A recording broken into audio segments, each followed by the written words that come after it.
Hello and welcome to another Bitcoin video. So yeah, we'll take a look at the short-term bullish and short-term bearish potentials on this chart. The price as yesterday started to retrace from the area that we talked about. So after the price started a pullback here from this target area, I did take the fibs off the chart just to keep it clean. But in yesterday's videos, we talked about Bitcoin's potential to form 5 waves up, and where it should complete these 5 waves, and it did that, and now it shows the pullback.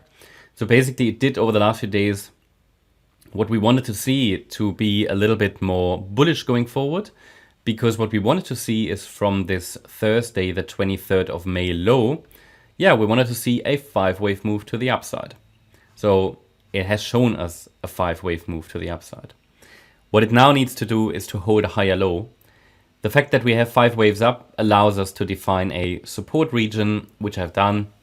I've made a slight adjustment, so we're going to talk about that in this video.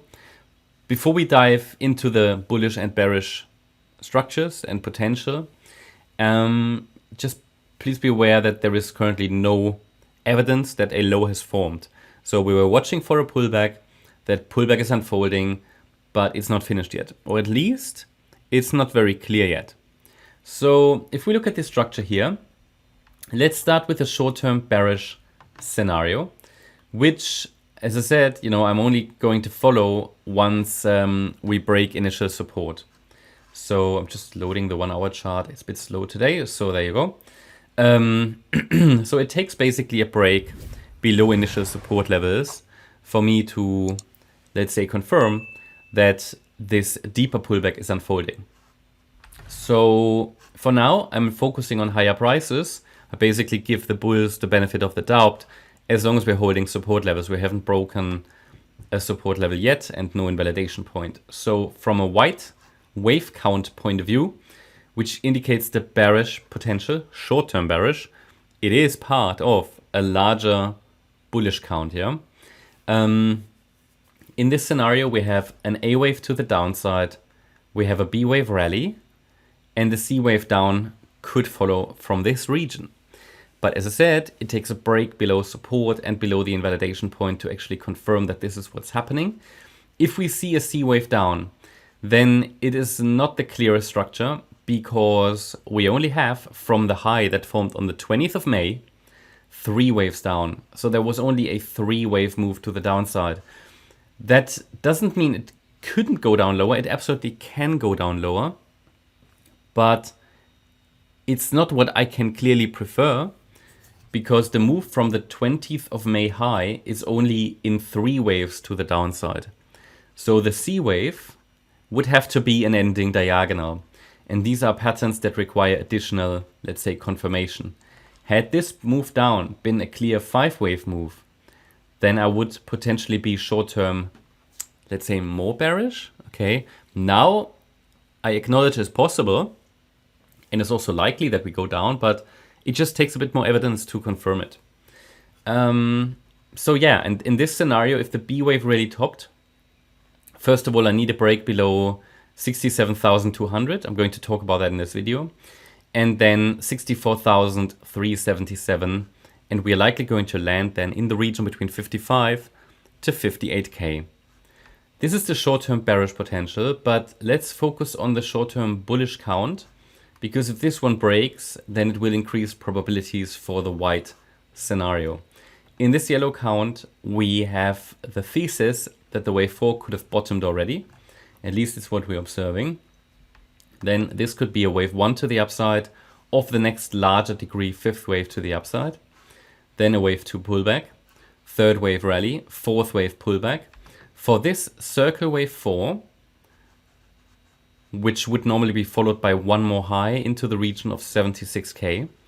For this wave 4, the support region goes down to 64,377. So this is the main support area I'm watching here, basically up here in this region. So it is possible that this 4th wave is still unfolding. So therefore, to really confirm that we indeed have topped in white wave B, I need first a break below micro support 67,200, but then also a break below 64,377.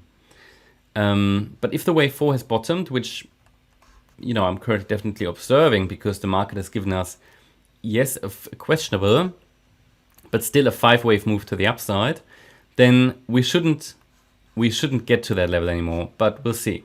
This is obviously the micro perspective, so it is very fragile. We have seen a possible 5-wave move up into yesterday's high that allowed me to define a support region. So from here, we were watching for a pullback. That pullback happened. It's quite sharp, but it's only in 3 waves so far. And support is 67,200. I've added the 88.7 Fib level as well, just because we're dealing with a B wave, which can, I mean, it's not a 1-2 setup, it's an AB, and B waves can be deep. So just want to make sure that we also know the next one at 66,780. But ideally, we don't get a sustained break below 67,200. The invalidation point, the invalidation point for the wave count in which this 4th wave bottomed already, well, the invalidation is the red line at 66,320 basically. So then from here, from this region where we currently are, I'm now watching for a possible reaction to the upside. Hasn't happened yet. Okay, so nothing clear yet. So therefore, we need to get a little bit more upside momentum. We need to get a little bit more confirmation that we've indeed bottomed. So until we have that, the correction is set to continue. So please be aware of the relevant levels. And if they break, then my first idea would be that this wave 4 is still unfolding. And then 64,377 would be support. But I can also tell you that the probabilities will then increase that we are heading down into the lower support region again. It's just not clear because this move down looks more like a 3-wave move. Again, had this been a 5-wave move down, it would be clearer. But it's a 3-wave move down, so we can keep the door open for higher also due to the 5-wave move up. In addition to that, it's possible that the A wave actually was only a 3-wave move.